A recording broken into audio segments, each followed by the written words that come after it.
자, 여러분 안녕하세요. 오늘은 이제 우리 교재 제2부 실전편으로 들어가겠습니다. 그래서 지금까지 이제 뭐 우리가 이론편 내용을 이제 쭉 해왔는데 실전편이라고 뭐 방식이 완전히 달라지는 건 아닙니다만은 이제 직접 여러분들이 이 실전편에 나온 글들을 이제 읽고 그 배경 지식으로 많이 활용해서 이 주제와 관련한 글들을 읽고 나서 뒤에 그 이제 핵심 문제라고 해서 정확하게는 표현이 학습 뭐 길라잡이 뭐 이런 식으로 혹은 또 과제물 제시 형식으로도 또 나와 있습니다만 한번 이제 글을 써보는 연습도 해볼 수 있는 그런 식입니다. 교수님들에 따라서 다르지만 학기 초부터 직접 과제로 글을 쓰게 하시는 분들도 있지만 저는 이제 수업을 조금 그래도 이론적인 부분은 수업을 마치고 실전에 들어갈 때 이제 여러분들이 글을 한 번씩 써보도록 그렇게 이제 권장하고 있습니다. 자, 우선 그 목차를 보면은 1장에서는 대학과 학문, 지식인, 그 다음에 2장에서는 기억과 역사, 3장에서는 현대사회와 민주주의, 4장에서는 현대사회와 대중예술, 5장에서는 한국사회와 다문화주의, 6장에서는 과학의 경계, 7장에서는 과학기술과 현대사회에 대한 성찰, 8장에서는 환경과 에너지. 이제 후반부에는 이과생들, 뭐 공대든 이쪽 수강생 여러분들이 주제로 주로 선정해서 써볼 수 있는 그런 내용의 글들이고 또 앞부분에는 주로 이제 인문과학 쪽에 있는 분들이 좀 적합한 주제, 글을 쓸 수 있는 그런 주제로 구성이 되어 있습니다. 그렇지만 사실은 우리가 이렇게 구분하는 것도 이런 필요가 없죠. 이과생이든 문과생이든 이런 주제에 대해서는 어느 분야든 간에 글을 쓸 수 있어야 됩니다. 그래서 이런 내용들을 배경 지식으로 여러분들이 한번 읽어보고 준비를 할 수 있도록 그렇게 아마 이 책이 만들어진 것 같습니다. 그래서 우리가 이제 1장에 이제 대학과 학문 지식인 이렇게 나오는데 여러분들한테 지금 해당되죠. 그래서 우리 대학 교육의 목적이 뭐 학교마다 조금씩 차이는 있겠지만 뭐 종교재단은 또 그 종교적인 어떤 그 신앙과 관련된 문구들이 또 있고 그렇습니다만은 일반적으로 보면 우리 대학 교육의 목적은 어떤 진리, 자유, 봉사 이런 이념들이 보통 가장 기초적인 이념으로 토대가 되고 이런 자유나 진리와 자유, 봉사 이런 이념을 토대로 해서 창의적인 지식이 이 창의적인 지식인을 위해서 우리가 지금 공부하고 있는 게 이 창조적인 사고와 결석이 아닙니다. 또 개방적인 지식, 폐쇄적이면 안 된다. 우리 글로벌 사회에서 폐쇄적이면 이제 살아남기 힘들죠. 그 다음에 지식인이라 해서 유아 독전처럼 자기 혼자 잘난 척해서는 안 됩니다. 타인에게 봉사할 수 있는 자기보다 힘이 없고 도움을 필요한 사람들한테 봉사할 수 있는 지식인, 또 어떤 분야에서 유능한 지식인 이런 지식인들을 양성하는 게 사실은 대학 교육의 목적. 그냥 전문적인 지식만 배우는 데가 대학은 아니란 말이에요. 아주 세분화된 전문적인 뭐 직업을 위한 지식은 사실상 학원이 차라리 나아요. 대학은 종합적인 거죠. 그래서 이런 목적을 위해서 대학이 존재하는 겁니다. 그렇지만 오늘날 우리 대학 모습은 어때요? 이런 진리와 자유, 봉사라는 정신에 그런 걸 토대로 해서 창의적이고 또 뭐 개방적이고 아까 말했던 봉사적이고 또 그 분야에서 유능한 그런 지식인을 육성하고 있는가? 우리가 그렇게 대해서 의문을 제기한다면은 흔쾌하게 그렇다라고 대답하는 게 쉽지 않습니다. 그래서 우리가 이런 반성을 하면서 우리가 대학과 학문, 그리고 지식인의 역할에 대해서 어떤 인식의 전환이 이제는 필요한 그런 시대입니다. 그래서 우리가 이제 이 책의 제 1절에서는 보면은 대학의 목적이나 그 목적을 실현하기 위한 어떤 실천하기 위한 과정. 그래서 대학이라는 책도 있죠. 사실은 우리 대학교 할 때 이 대학과 한자가 똑같죠. 그래서 이 대학이라는 책에 보면은 교육의 목적이 조금 철학적이지만 나와 있고, 또 문학과 학문의 차이점도 언급이 되고, 그 다음에 중요한 거는 질문하는 법입니다.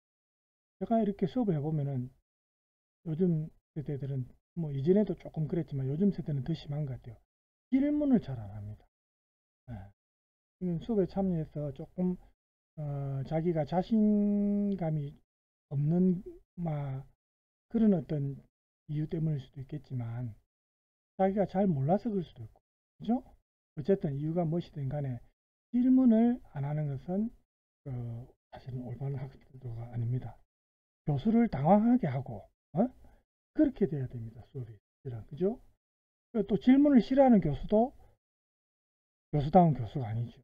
학생들이 질문하면 거기에 대해서 흔쾌히 답변할 수 있고, 만약에 자기가 거기에 대해서 좀 답변해 줄 수 있는 그런 상황이 안 되면은 또 다음 시간에 내가 찾아와서 좀 더 정확한 답변해 주겠다라든지, 교수도 그렇게 또 학생들하고 서로 커뮤니케이션을 하면 되죠. 질문하는 걸 싫어하는 교수도 안 되고 또 질문하지 않는 학생도 안 됩니다. 질문하는 법이 중요하다는 겁니다. 그래서 우리가 초, 중고 때처럼 그냥 일방적으로 주입식으로 학생은 교사나 그 가르치는 사람에 의해서 일방적으로 주입되는 그런 학습이 대학에서 이루어지는 것은 바람직한 현상이 아닙니다. 어떤 노예의 정신을 기르는 게 대학에서 가르치는 학문이 아니다. 자유인의 정신을 기르는 학문이어야 합니다. 대학에서는. 그렇죠? 그리고 또 우리가 동시에 우리 한국 사회의 어떤 학벌 이데올로기, 소위 말하는 스카이, 이런 게 평생 따라다니면서 그걸로 인생이 좌우된다. 이것도 상당한 문제입니다.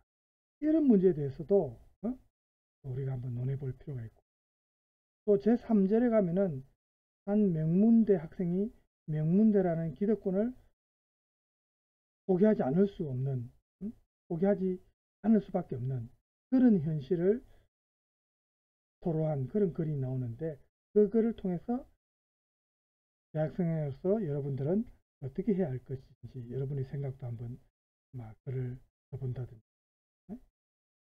네.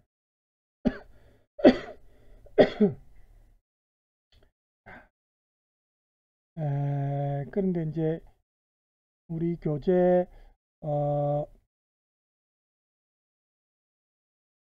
대학과 학문이 목적할 때 대학의 목적, 여기서 이제 대학이라는 것은 지금 나중에 나오면 알겠지만 우리가 다니는 대학교가 아닌 한자어 대학, 그 대학의 뜻풀이를 해놨습니다. 그래서 이 부분이 뭐 사실은 우리가 읽기에 그렇게 적합한 내용은 아닌 것 같아서, 우리가 왜냐하면 지금 교재 분량이 많기 때문에 우리가 15주 전체를, 또 15주 마지막 주는 기말고사 치는 기간이고 하니까 그런 시간상의 어떤 우리가 고려를 해야 됩니다. 그래서 좀 여러분들이 스스로 그냥 텍스트를 스스로 읽어야 하는 부분은 제가 넘어가겠습니다. 뒤에 교육의 목적에 나오는 이제 이 부분은 그 화이트 헤드라는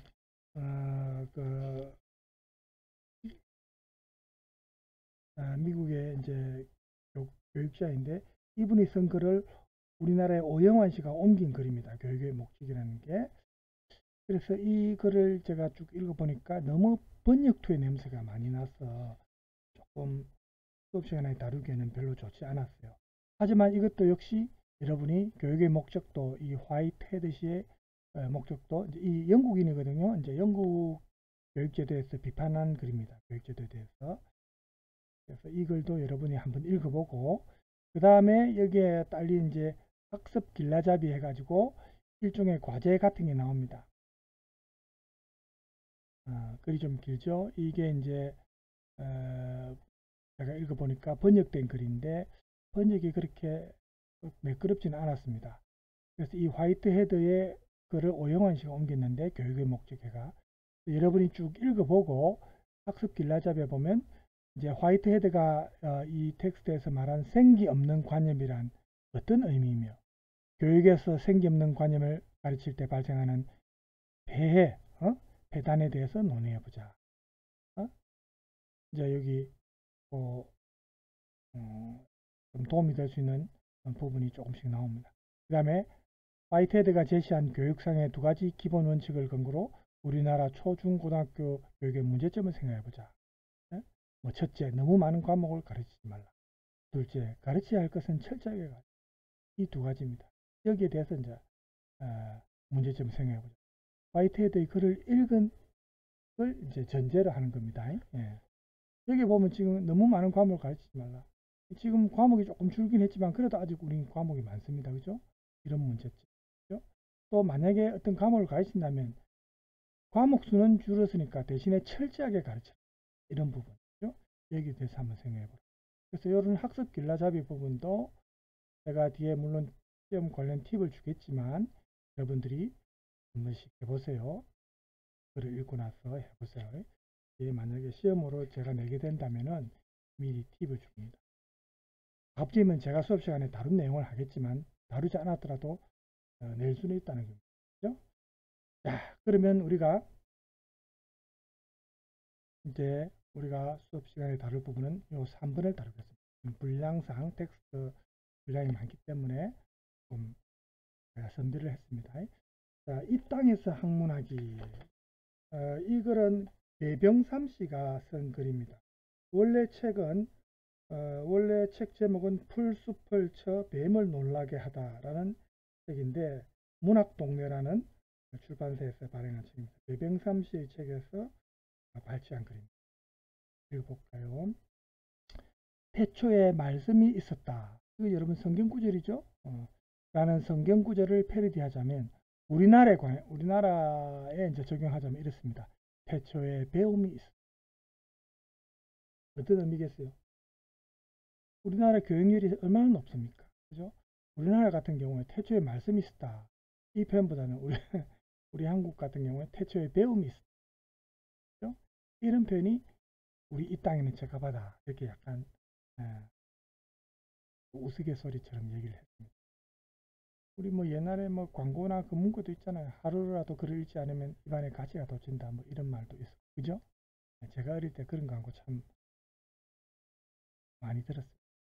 그래서 이게 2500년간 동양인들의 삶을 규정했던 논어의 첫마디가 보면은 배우고 때로 익히면 하기 시습 한자로 그죠? 이런 말이 논어에서 첫마디입니다. 배우고 때로 익히면 이런 식으로 시작합니다. 그런데 서구의 신학자 조지프 캠벨이 한 말을 보면 이 동양 학문의 특징은 아무리 현자라도 현명한 성인이라도 질문을 받지 않으면 가르쳐 주지 않는다. 그러니까 동양 학문의 특징은 질문이 있어야 그 질문에 대한 답변을 가르쳐 준다는 겁니다. 그래서 배움 앞에는 이미 배우려는 자의 질문이 항상 전제되어 있습니다. 중용의 표현을 빌리자면 중용이라는 책에서 나오는 문구를 보면 물어서 배움, 도문학이라는 물어서 배움이라는 길이 우리 학문의 특징, 동양 학문의 특징이 있습니다. 우리가 서양의 과학, 사이언스라죠. 이 사이언스를 과학이라고도 하고 또 학문이라고도 번역합니다. 그래서 학문의 연당이라느니 학문을 연찬한다 이런 말을 이제 쓰고 있는데 원래 우리의 사이언스는 배워서 묻는 길이 아니라 질문을 가지고 배우는 문, 그 다음에 학. 먼저 문, 질문이 있고 그 다음에 학 배운다 이 말이죠. 서양에서는 학문 먼저 배워서 그 다음에 배우고 나서 거기에 대해서 의문점이 생기면 묻는다는 거죠. 우리는 동양 쪽에서는 우선 질문이 전제되고 그 질문에 대한 답변을 위해서 배운다는 거예요. 이런 점에서 우리가 아무래도 서양의 사이언스는 문학, 먼저 질문하고 배우는 게 아니고 학문, 한자어로 하면 그죠? 배우고 질문하는 거예요. 그래서 서양 근대의 학문은 좀 개인의 주관과는 조금 거리가 있는, 그러니까 좀 객관적인 진리를 중요시하는 거죠. 그러한 객관적인 진리를 구하는 게 이제 서양 학문이고, 우리는 우선 배우고 나서야 그 까닭을 물을 수 있는 것이다. 이게 이제 서양의 어떤 학문을 나타내는 핵심적인 문구입니다. 이렇게 진리의 실체를 우선 상정하고 그 다음에 그것을 배우지 않고서는 질문할 수 없는 그런 구조가 서양의 학문 구조고, 그래서 사조로 따지면 계몽주의라는 학문 철학이 나온 겁니다. 여러분 계몽하면 이제 각성시킨다는 의미가 있죠.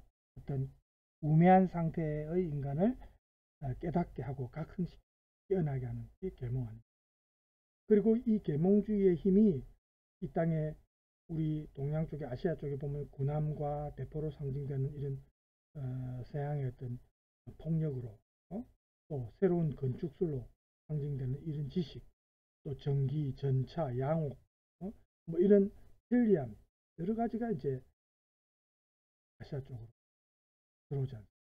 이렇게 서양의 학문은 우리에게 어떻게 보면 폭력과 편리함을 통해서 전파되었습니다. 그렇다면 그래서 우리가 이제 우리 동양에서는 뭐 달마 대사를 예를 들자면 달마가 동쪽으로 간 까닭은, 이런 영화 제목도 있죠. 달마가 동쪽으로 간 까닭은 잘 몰라도 육일준이 서쪽으로 간 까닭은 짐작할 수 있다. 달마가 동쪽으로 간 건 잘 모르겠지만 육일준이 서쪽으로 간 까닭은 알수 있다. 육일준이 이제 서양에 뭘 배우러 갔다는 말이죠. 육일준 스스로가 이제 이 사람이 한 말 중에 저쪽으로 보고 들으러, 여기에 이제 우리 텍스트에서 보면 서유견문, 그죠? 그래서 저쪽으로 보고 들으러 간 게 그 제목에서 알 수 있듯이 이 육일준의 책은 서구 문화를 접하면서 놀라움과 어떤 경탄이 많이 나와 있습니다. 이 육일준이가 그래서 이 아시아의 이 동양의 무지몽매한 사람들에게 자기가 본 새로운 서양의 그 새로운 세계를 정말 감탄하면서 또 자기 아시아 쪽 사람들을 생각하면은 탄식이 나왔답니다. 그래서 소개하기에 급급했는데 이 육일준의 조급한 계몽의 열정 앞에 서구적 근대성에 담긴 역사적 어떤 사상적 정치적 이런 내력이 어떻게 보면은 자세하게 소개 안 되고 너무 감탄조로 막 흘러가 버리지 않았느냐, 이런 말도 있습니다. 그 이후에 우리가 이 우리나라 같은 경우에도 우리나라 땅을 계몽하려는 학문의 어떤 개척자들이 보면은 이제 이 모서라는 뭐 개척자라는 의미로 비유를 했습니다. 윤치호나 서재필, 이승만. 우리 이제 지금 역사가 지나고 나서 보니까 이 사람이 참 우리나라에 참 못할 짓을 많이 한 사람이 되어버렸습니다만, 그죠? 서구문물을 통해서 물론 계몽이 된 사람이지만 우리 남북 통일이라는 측면에서 우리 국가적인 측면에서 볼 때 굉장히 좀 매국적인 그런 역할을 해버렸습니다. 그죠? 윤치호, 서재필, 이승만 등의 이름이 이제 나오는데 이 사람들이 이제 교육받은, 그래서 가르치는 방식이 거의 대체로 보면 우리나라의 이 무지몽매한 백성들이 보편적인 서구의 진리, 서구의 말씀을 배우게 하는 거였습니다. 그렇지만 이 사람들의 소개글은 서구에 감동된, 어떻게 보면 일종의 독후감이지 질문을 던지는 그런 방식은 아니었다. 그럼에도 불구하고 이 사람들은 그 서구에 대해서 배움을 통해서, 학습을 통해서 언젠가는 우리 자신의 질문을 갖게 될 것이다, 이렇게 항상 낙관했다. 그렇지만 안타깝게도 이 질문하기는 그렇게 쉽지 않았다. 그렇지만 배울 것은 너무나 많았다. 질문할 시간이 없을 정도로 배워야 할 게 너무 많았다는 겁니다. 예를 들어서 보세요. 뭐 실정주의, 행태주의, 신행태주의, 종속이론, 마르크시즘, 또 그 뒤에 네오마르크시즘, 구조주의, 신구조주의, 뭐 신구조주의, 요 신자가 내나 네오마르크 할 때, 네오마르크시즘 할 때 네오하고 같은 의미죠. 영어로 치면 뉴 구조주의. 네오라는 말은 사실은 뭐 네, 뉴하고 같은 의미입니다. 정식주의, 신비평, 해체주의 이렇게 정말 너무나도 많은 학문의 세계들이 펼쳐집니다. 우리가 이렇게 배우기에 급급했지 어떤 질문을 할 수 있는 그런 여유가 없었어요.